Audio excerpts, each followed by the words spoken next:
Okay, picture this. It's Tuesday, maybe 2 p.m.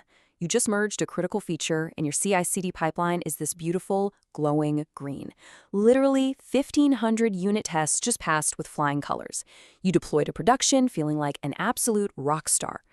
But then, 5 minutes later, the entire system is on fire. Checkout is failing, alerts are screaming, and the business is actively losing money. Welcome to the core frustration of pretty much every backend engineer.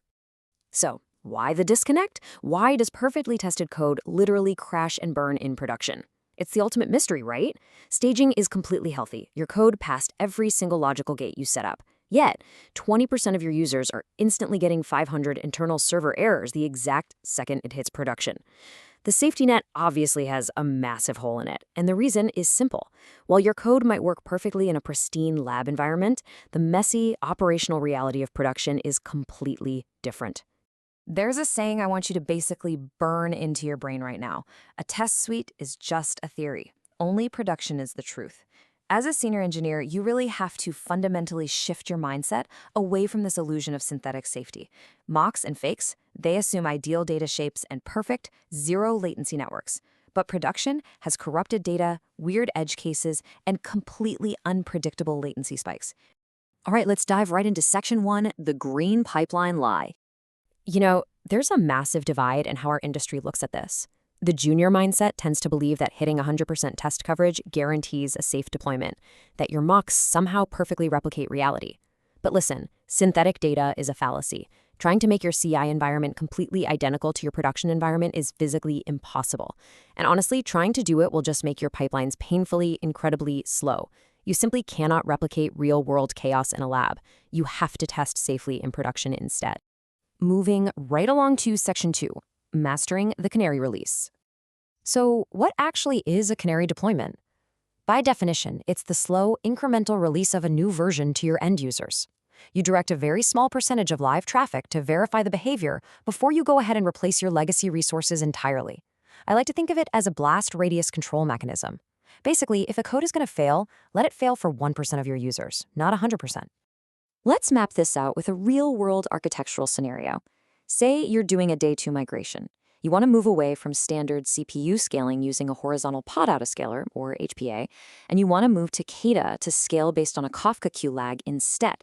Well, if you run both of those at the exact same time on the same deployment, they're going to fight each other and cause severe pod thrashing. It's a mess. So instead, step 1, you deploy the new Kata object alongside a Canary deployment. Step 2, you use your API gateway to slowly bleed just 10% of your traffic over to that Canary.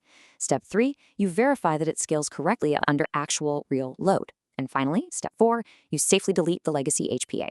The result? No downtime, zero dropped traffic. Beautiful. And we can actually take this whole concept a step further and automate it for resilience testing. Take a look at the CAST framework. This is an automated tool designed specifically to test microservice resilience directly in production. By replaying actual production traffic against a library of known faults, it tests how your internal error handling logic behaves when things go wrong. It proves the exact limit of pre-production environments. You absolutely need real payloads to find those sneaky escaped bugs. To put some hard numbers behind this, let's look at Huawei Cloud, who deployed this exact CAST framework. By replaying real production traffic, the system discovered 137 potential vulnerabilities. And get this, 89 of those were manually confirmed by developers as actual, real bugs. Let that sink in for a second. Mocks simply cannot imagine the bizarre data combinations and edge cases that real users generate. Testing with real traffic isn't just a nice optimization, it is a strict necessity for finding deep, systemic vulnerabilities. Okay, Section 3. Beware the soak time trap.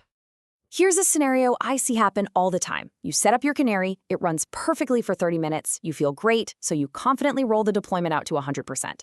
But then, 1 hour later, the entire system completely crashes with an out-of-memory error. Why did that happen? Because a 30-minute window is way too short to detect a memory leak that takes 2 hours to saturate the heap. Things like memory leaks or database connection pool exhaustion, these are cumulative failures. They take time to build up and actually break things. Look, short canaries are absolutely fine for catching immediate catastrophic crashes or obvious 500-level syntax errors. But proper soak times are a hard requirement for stateful services. Your soak time has to be proportional to your expected memory growth rate if you want to reveal those stateful saturation bugs. A good rule of thumb? Never let developer impatience dictate your deployment safety windows. Which brings us right into Section 4, navigating performance trade-offs. Let's talk about Halidoc's engineering team for a second. This is a perfect case study. They needed to migrate to the Z garbage collector in Java for their really heavy workloads. By using methodical Canary deployments, they were able to tune performance in real time, safely on live traffic. And the results are incredible. Response times dropped by 20%, memory usage fell by 25%, and their system throughput jumped by 30%. They literally swapped out a core engine in production with zero downtime. But here's the catch. To pull off a migration like that, you need rock-solid observability. And that means you have to stop measuring average latency. Seriously, average latency is a lie. If you have user-facing traffic, an average is going to completely mask those painful 2-second spikes that are hitting 1% of your users. A senior engineer measures the P95 and P99 tail latencies. That is what tells you the true customer experience. If your P99 is terrible, it means 1 in 100 users is having a completely miserable time. Average metrics will never, ever tell you that. Now, what if you need absolutely 100% safety, like zero risk, even beyond what a Canary provides? There's an advanced alternative called shadow traffic, or traffic mirroring. By using a service mesh like Istio, you can actually send an asynchronous copy of live production traffic directly to a shadow version of your new code. The user only ever sees the response from the stable version, but you get to compare the results. You can measure caching performance and data parity in real time with literally zero customer impact. It's incredibly powerful. All right, finally, Section 5, the ultimate senior flex. Junior engineers often busy themselves adding features and measuring their worth by how many lines of code they write. But senior engineers, we are ruthless deleters of code. Imagine taking a massive, sprawling 3,000-line configuration system and strategically, carefully consolidating it down to just 200 lines. And what happened when they deleted those 2,800 lines of code? Boom. Bug reports dropped by 80% and overall performance improved by 40%. You have to realize that every single line of code you write is a liability. It has to be maintained, it creates weird dependencies, and it adds serious cognitive load to your team. Deleting redundant features fundamentally drops that cognitive load and vastly improves your system resilience. The absolute best code is the code that doesn't exist. So as we wrap up this explainer, I want to leave you with a pretty provocative question. And I want you to audit your own delivery engine today with this in mind. Does your pipeline prove your code actually works in reality, or does it just prove that it passes a synthetic test?